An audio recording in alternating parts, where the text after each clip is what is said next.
Selamat pagi, selamat siang, dan selamat malam kepada Pak Arif, Pak Priza, Pak Fijran, Pak Tio, dan Bu Tina. Perkenalkan, nama saya Martin Chandra dengan NIM 2024 10 10 30 32 dari kelas Sistem Basis Data F. Pada kesempatan kali ini, saya akan membahas mengenai tugas yang diberikan pada modul praktikum Select and Order By. Untuk soal yang pertama adalah soal kode A nomor 4, di mana terdapat perintah menampilkan semua daftar dari tabel supplier.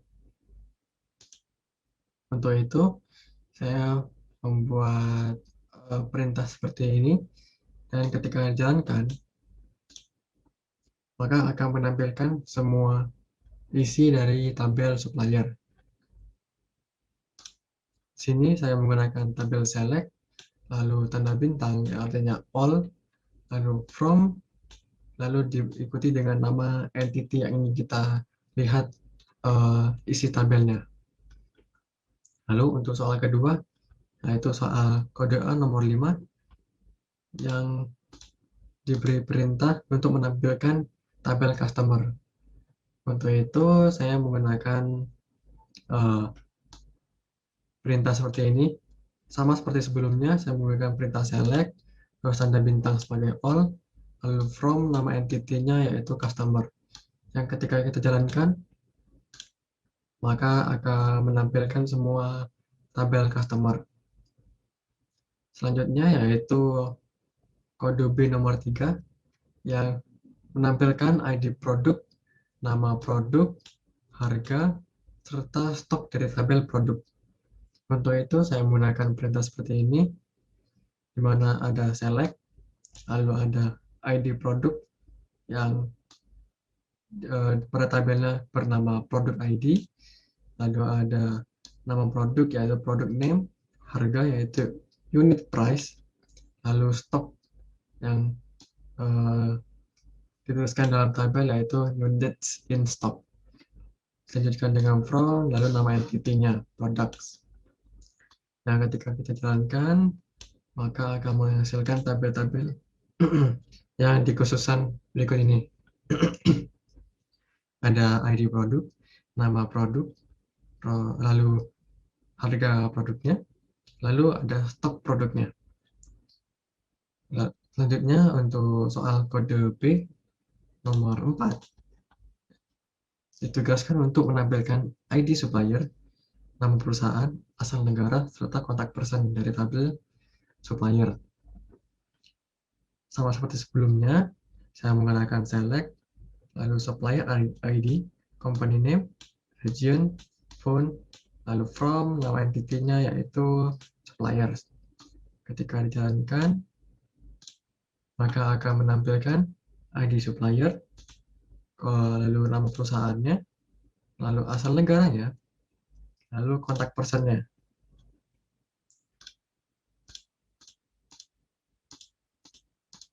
Selanjutnya, soal kode C nomor 3 yang menampilkan ID produk, nama produk, harga, serta stok semua barang dengan nama kolom, yaitu ID prod, lalu nama produk disesuaikan dengan nama kolom asli, harga diganti dengan harga, serta stok barang diganti dengan stok barang yang dituliskan dalam kurung siku dari tabel produk. Untuk itu, saya menggunakan perintah seperti ini, di mana ada select, lalu nama atribut yang ingin kita ganti seperti ini, product ID akan saya ganti menjadi ID prod, lalu product name tetap karena sesuai perintah soalnya, unit price saya ganti menjadi harga, lalu unit in stock saya menggantikan dengan stok barang dengan kurung siku. Dan kenapa di sini ada tanda petik? Karena jika pada nama tersebut atau nama atribut yang penggantinya yaitu memiliki huruf besar atau memiliki simbol lain, maka diperlukan tanda petik agar dapat berjalan.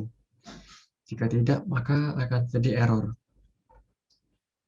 Dan untuk mengganti nama atributnya, kita gunakan as. Lalu ketika ini kita jalankan, maka akan sesuai yang diminta soal.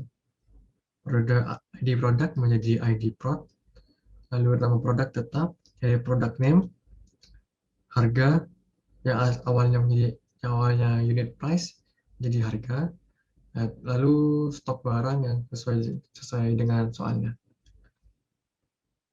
Lalu soal berikutnya yaitu kode C nomor 4 yang menampilkan ID supplier, nama perusahaan, asal negara, serta kontak person yang diubah sesuai soal. Untuk itu, saya gunakan perintah seperti ini.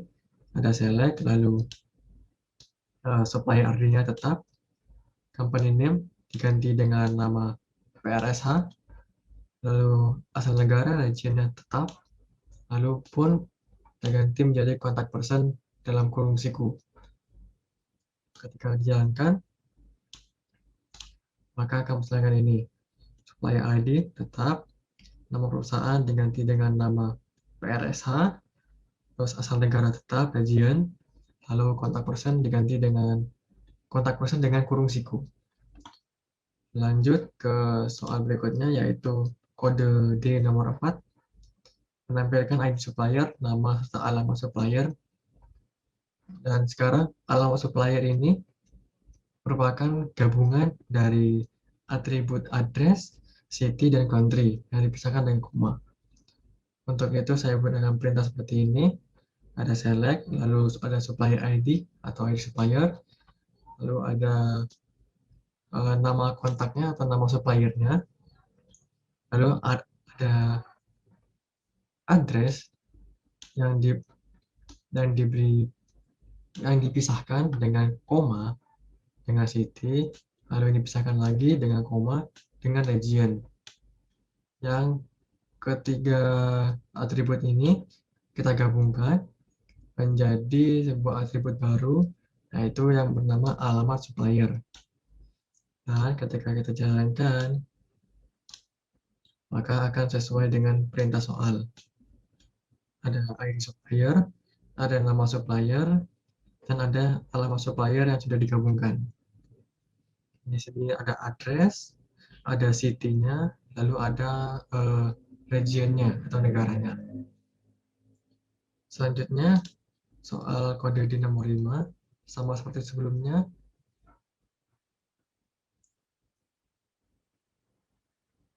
Ini salah. Ini.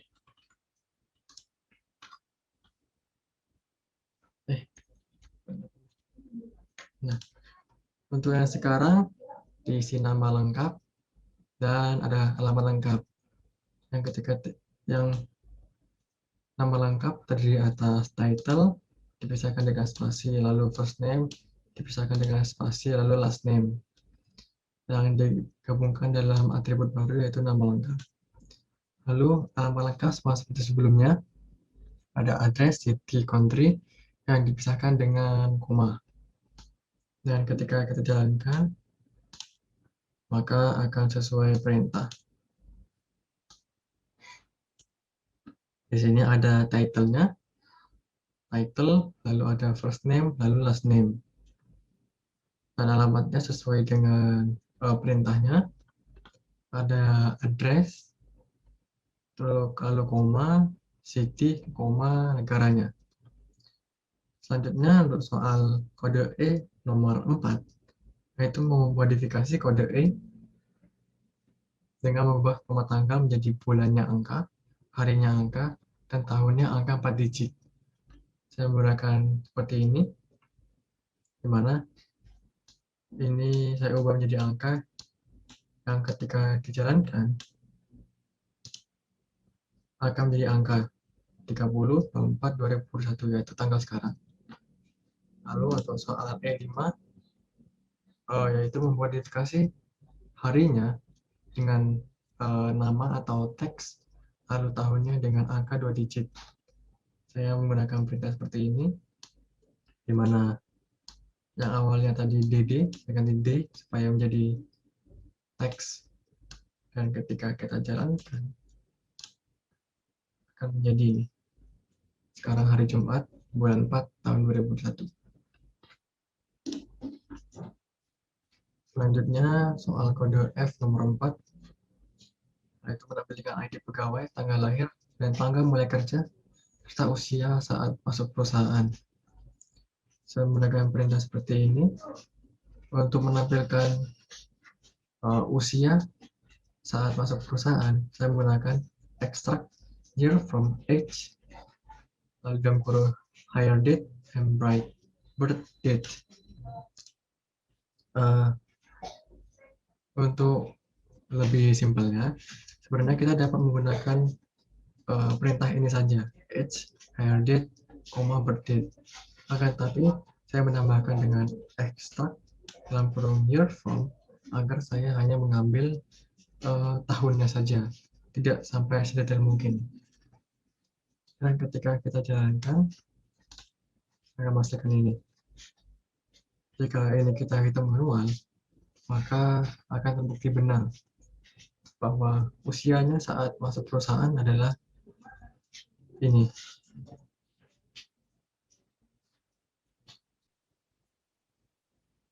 Lalu selanjutnya untuk ada soal F nomor 5, yaitu menampilkan ID pegawai, tanggal mulai kerja, tanggal sekarang, serta masa kerja saat ini. Saya menggunakan perintah seperti ini, di mana extract year from age that now, hire date. Dan ketika kita jalankan, kita menghasilkan ini, yaitu masa kerjanya. Jika kita hitung manual, maka akan sama. Selanjutnya, soal kode G nomor 3, yaitu membuat nilai quantity dikali unit price. Yang saya buat seperti ini, yang ketika kita jalankan akan seperti ini. Hasil total harga ini, jika kita hitung manual, akan sama atau benar, sesuai dengan permintaan soal. Lalu selanjutnya, soal kode G nomor 4, yaitu menampilkan ID produk, harga per unit, jumlah yang sedang dipesan, serta nilai barang yang sedang dipesan. Untuk ini, saya menggunakan perintah seperti ini, di mana terdapat unit price dikali unit on order sebagai total harga pesanan. Jika dijalankan, akan seperti ini. Ini terbukti benar karena 18 jika kita kalikan dengan 0, maka menghasilkan 0. Selanjutnya, soal kode H nomor 5, yaitu menampilkan semua nama produk dan jumlah di order, dan ditampilkan berdasarkan produk yang paling sedikit di order. Untuk perintahnya, saya gunakan seperti ini, di mana select, lalu nama atributnya, from products, lalu menggunakan sintaks order by, lalu di sini diisi dengan atribut yang dijadikan patokan untuk pengurutannya. Lalu di sini ditulis dengan ascending atau descending. Ascending berarti diurutkan berdasarkan yang paling sedikit ke yang paling besar, descending sebaliknya. Kita jalankan akan seperti ini. Jika kita lihat